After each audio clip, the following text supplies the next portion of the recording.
हरतालिका तीज का पूजन व्रत कुंवारी कन्या कर सकती है, शादी होने के बाद भी नारी कर सकती है।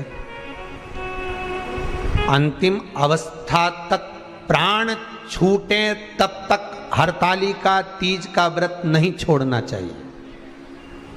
एक व्रत हमेशा याद रखो, एक एकादशी और एक हरतालिका। हाँ, इतना जरूर है, ज़्यादा शरीर बेकार हो गया, बुढ़ापा आ गया, शरीर नहीं साथ दे रहा, तो कुछ फल खा लो, कुछ चाय दूध जूस आप लेकर कर लो। इतना भी नहीं बने, शरीर बहुत ही बेकार हो गया, तो आप एक समय फल का फलहार धारण कर लो, ठीक है। पर हरतालिका व्रत करने वाली माताएं भले उद्यापन कर दे तो उस व्रत को थोड़ा हल्का कर लो। उद्यापन करा मतलब तुमने व्रत को हल्का कर लिया, थोड़ा हल्का कर सकते।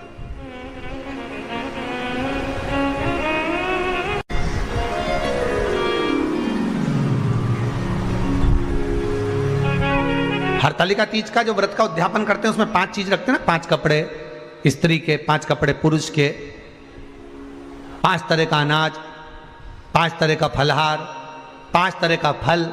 तो 5 तरह का जो फल रखाता है हरतालिका तीज के उद्यापन में, दुनिया के लोग उस 5 तरह के फल को केला गिन ले, पपीता गिन ले, मौसम्बी गिन ले और अनार गिन ले, संतरा गिन ले, सब कुछ गिन लेते हैं, पर उस 5 तरह के फल में धतूरे को नहीं गिनते। पर शिव कथा में वर्णन आता है, हरतालिका तीज के उद्यापन में लिखा हुआ है सबसे पहले 5 फल अगर गिनना है तो उसमें पहले धतूरे को गिनो, क्योंकि शंकर को वो प्रिय होता है, शंकर उसको स्वीकार कर लेता है। और धतूरा शंकर भगवान को क्यों चढ़ाया जाता है उसका प्रसंग आपको पहले भी कहा, आज फिर कहते हैं। धतूरा जब हम भगवान शंकर को समर्पित करते हैं तो हमारा कोई कार्य अटक रहा होता है, जिस कार्य को बार बार एग्जाम में बैठे हो, बार बार परेशान हो रहा है, बार बार इंटरव्यू देने जा रहे हो, नहीं हो रहा, एक बार धतूरे को हृदय से भगवान को प्रेम से, करुणा सागर मेरे शंकर को दिल से एक बार वो धतूरा भगवान से विनती कर कर उसको चढ़ाओ तो सही, भगवान तुम्हारा कार्य सफल कर देगा। पर दिल से चढ़ाना, हृदय। हरतालिका तीज की पूजन करने वाले को चाहिए कि बालू का, मिट्टी का शिवलिंग बनाना चाहिए। फुलेरा जो बनाया गया है ऊपर शंकर जी के ऊपर लटकाने के लिए, टांगने के लिए, उसके नीचे शिव पार्वती गणेश जी की सुंदर बालू की मूर्ति बना लेना चाहिए, पार्थिव लिंग का निर्माण कर लेना चाहिए।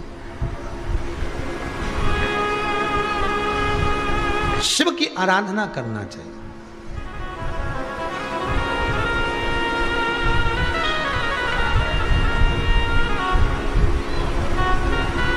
जो फल आपके पास में हो शंकर को समर्पित करना चाहिए, पूजन करना चाहिए,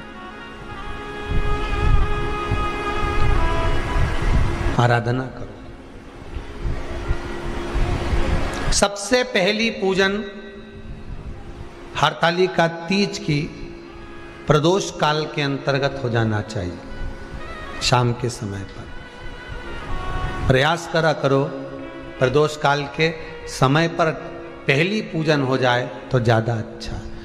पर लोगों की आदत रहती है कि 8 बजे तक, 8:30 बजे तक, 9 बजे तक पहली पूजन करें, फिर दूसरी आराम से, फिर तीसरी, फिर आराम से, फिर चौथी। तो ऐसा सब अपने अपने हिसाब से। पर शास्त्र रीति कहती है कि प्रदोष का जो समय होता है, प्रदोष काल जो होता है, शाम का जो समय होता है, उस समय पर हरतालिका तीज की पहली पूजन हो, जिससे आपका स्मरण चित्त शंकर भगवान में उस घड़ी, उस पल, उस क्षण में आप शिव के हो जाएं और शंकर आपका हो जाए। हाँ, अगर किसी के आने में देरी हो,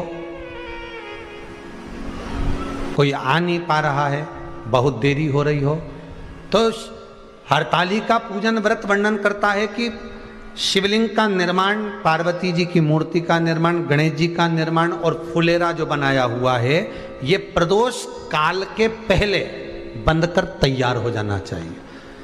प्रदोष काल के अंतर्गत फुलेरा नहीं बनना, फुलेरा पहले बन जाना चाहिए। और बहुत विशेष बात ध्यान रखिए हरतालिका तीज की, कि शंकर जी का जो आपने स्वरूप बनाया है, पाटे में, थाली में, चौकी पर, चौरंग पर जो स्वरूप बनाया है, वो पहले नहीं रखना है। पहले क्या बांधना है? फुलेरा। पहले फुलेरा बांधिए, उसके बाद उसके नीचे शंकर जी को रखिए। कई अब जो हरतालिका तीज का पूजन करते हैं तो उनके लिए हो गया। अब दूसरे के लिए भी सुन ले।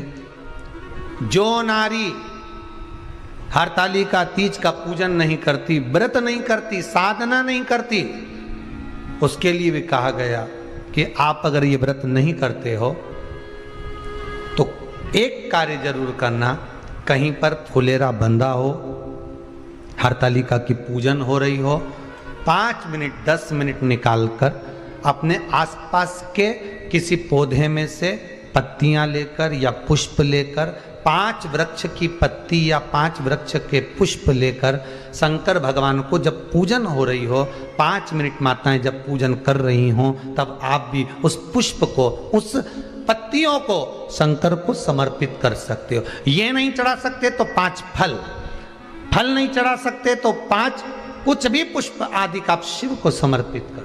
पर क्यों चढ़ाया जाता है, किस लिए चढ़ाना चाहिए? तो कहा कन्या स्त्री अगर मान लो हरतालिका का व्रत नहीं करती, पूजन नहीं करती, आराधना नहीं करती, तो वो कन्या, वो नारी, वो स्त्री, वो पुरुष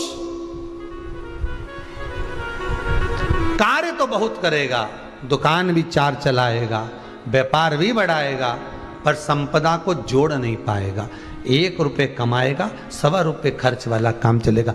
हस्त नक्षत्र में जो तृतीया पड़ती है, हस्त नक्षत्र के अंतर्गत जो तृतीया का महत्व कहा गया है, वो संपदा को बढ़ाती है, मनोकामना को पूर्ण करती है। इस नक्षत्र के अंतर्गत जो तृतीया आती है वो मनोकामना को पूर्ण कर कर चली जाती है। इसलिए शिव की आराधना के लिए प्रथम माने।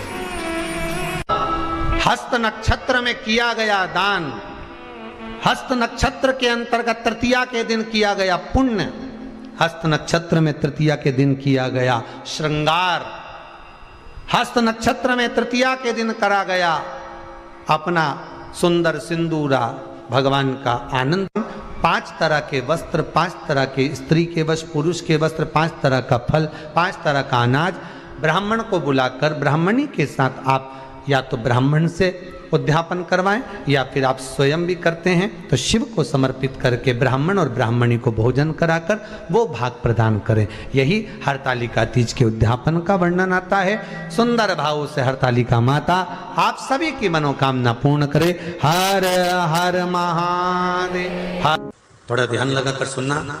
हरतालिका तीज शिव महापुराण की कथा ही नहीं है। आप जो तीज करते हो, हरियाली करो चाहे सातुड़ी करो, उस तीज की महत्वता क्या है, इस हिंगोली की शिव महापुराण की कथा में अपने को समझना है कि उसकी मूल तत्वता, उसकी महत्वता है क्या, उसका महत्व क्या है।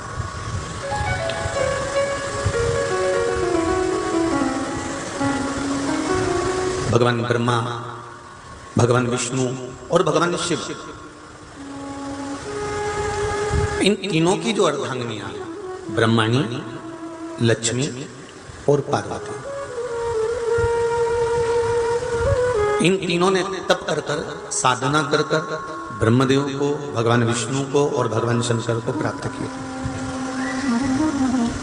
और तीनों ने प्राप्त कर कर तीनों देवताओं से वर मांगा कि वर हमको ऐसा दीजिए कि हमारे तप साधना का फल नारी को तीज के दिन प्राप्त हो जाए।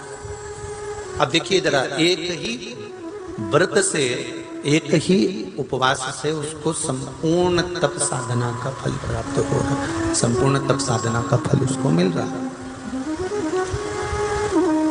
मात्र एक व्रत से। केवल एक व्रत कर रहे हैं, संपूर्ण तप साधना का फल उसको प्राप्त हो रहा है। ऐसा कोई व्रत, ऐसी कोई साधना, ऐसा कोई शंभो शरण पड़ी मांगो घड़ी रे घड़ी मुख तारो दया करी न दर्शन आपो शंभो शरण मांगो घड़ी रे घड़ी दुख का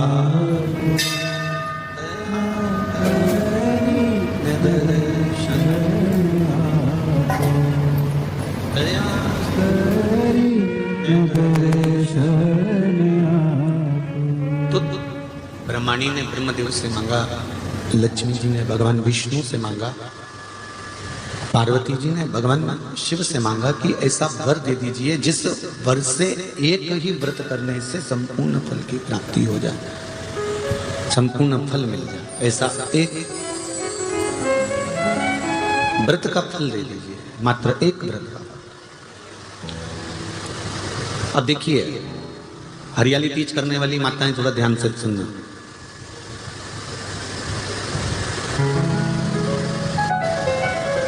हरियाली तीज जब माताएं करती हैं तो एक हरियाली तीज, एक गणगौर की तीज, ये दो तीज के व्रत ऐसे होते हैं जिसमें जब माताएं करती हैं तो उस समय पर उमा, ब्रह्मणी और लक्ष्मी, इन तीनों की आराधना का फल उसको केवल एक व्रत से प्राप्त हो जाता है। अब देखिए दूसरा, सातुड़ी तीज।